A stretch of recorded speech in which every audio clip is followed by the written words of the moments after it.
Which of the following pair of linear equation has unique solution, no solution, infinite many solution? In case there is a unique solution, find it by using cross multiplication method. So ಮೊದಲೇದಾಗಿ ಏನು ಮಾಡಬೇಕು, given ಬರ್ಕೊಳ್ಳೋಣ. Given indirect ಆಗಿ ಏನು ಹೇಳ್ತಾ ಇದ್ದೇವೆ, standard ಫಾರ್ಮಲ್ಲಿ ಬರೀರಿ ಅಂತ ಹೇಳಿ. -3x - 7 = 0, 3x - 3y - 15 = 0. ಇದನ್ನು ನಾವು ax + by + c = 0 ಕಂಪೇರ್ ಮಾಡಿದ್ರೆ ಇದು ನಮ್ಮ ಸ್ಟ್ಯಾಂಡರ್ಡ್ ಫಾರ್ಮಲ್ಲಿ ಇದೆ. ಇವಾಗ ರೇಷಿಯೋಸ್ ಕಂಪೇರ್ ಮಾಡ್ತೇವೆ. ರೇಷಿಯೋಸ್ ಕಂಪೇರ್ ಮಾಡಿದಾಗ ಎಷ್ಟು ಸೊಲ್ಯೂಷನ್ ಇದೆ ಅಂತ ಹೇಳಿ ಗೊತ್ತಾಗುತ್ತೆ. So a1/a2 = 1/3, b1/b2 = -3/-3, 1/1. ಇವೆರಡು ಈಕ್ವಲ್ ಆಗಿಲ್ಲ, ಹಾಗಾಗಿ ಇಲ್ಲೇ ನಿಲ್ಲಿಸ್ಬೋದು. Conclusion, as a1/a2 is not equal to b1/b2, this implies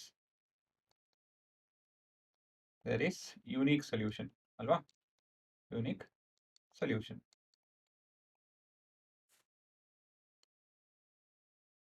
ಇವಾಗ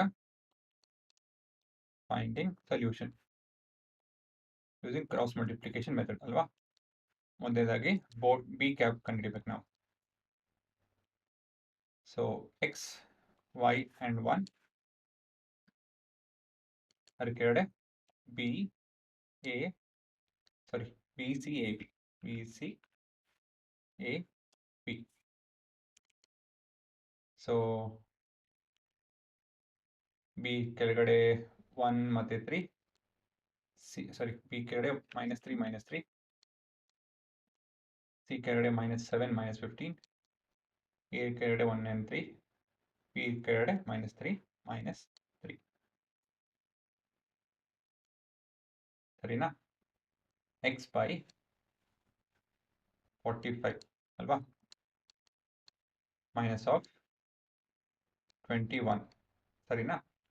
Product of this two minus of product of this two is equal to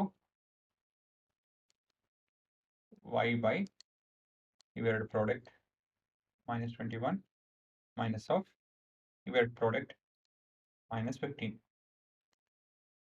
is equal to 1 by ಇವೆರಡು product minus of ಇವೆರಡು product -9. ಇದನ್ನು ಸ್ವಲ್ಪ simplify ಮಾಡಬೇಕು.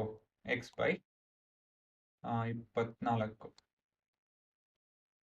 y by 15 7 ಅಲ್ವಾ, 1/9 6. ಸರಿ ಇದೆಯಲ್ಲ, ಇದು -7, ತಪ್ಪು ಮಾಡಿದೆ, -6.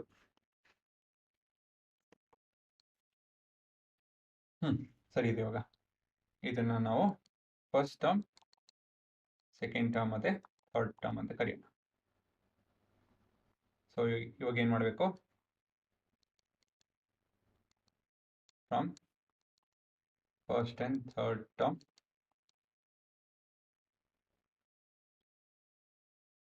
x/24 is equal to 1/6 ಅಲ್ವಾ.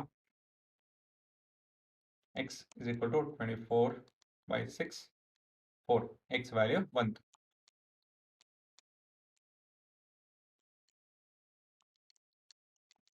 From second and third, y/6 -6 is equal to 1/6. So y is equal to -6/6 -1. ಒಂದೆರಡು ಸ್ಟೆಪ್ ಸ್ಕಿಪ್ ಮಾಡಿದ್ರೆ ಏನು ತೊಂದರೆ ಇಲ್ಲ. ಕೊನೆಯದಾಗಿ ಉತ್ತರ ಸರಿ ಇದೆಯಲ್ಲ ನೋಡೋಕೆ ಕನ್ಫರ್ಮ್ ಮಾಡ್ಕೊಳ್ಳೋಣ. 4 ಮತ್ತೆ -1 ಅಲ್ವಾ. 4 -3 -7,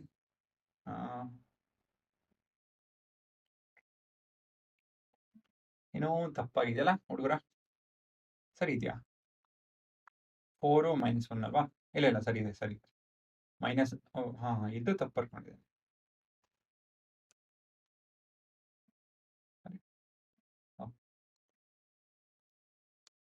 ಇದು ತಪ್ಪು ಬರ್ತಿದ್ದೀನಿ. ಹಾಂ, ಇವಾಗ ಸರಿ ಹೋಯ್ತು. ನೋಡಿ, ಕಾಪಿ ಮಾಡೋದು ತಪ್ಪು ಮಾಡಿದ್ದೀನಿ. ನಂಗೆ ಕಾಪಿ ಹೊಡೆಯೋದು ಚೆನ್ನಾಗಿ ಗೊತ್ತಿಲ್ಲ. ಹಾಂ, ಸರಿ ಇದೆ. ಮೊದಲನೇ ಈಕ್ವೇಷನ್ ಸರಿ ಇದೆ. ಎರಡನೇದರಲ್ಲಿ 4, 12, 3 ಅಂದರೆ +3 ಆಗುತ್ತೆ. 15 ಸರಿ ಇದೆ. ಉತ್ತರ ಸರಿ ಇದೆ. The order pair is 4, -1 ಸರಿ ಅಲ್ವಾ? ಉತ್ತರ ನೋಡೋರು ಪಾಸ್ ಮಾಡ್ಕೊಳ್ಳಿ ಇವಾಗ.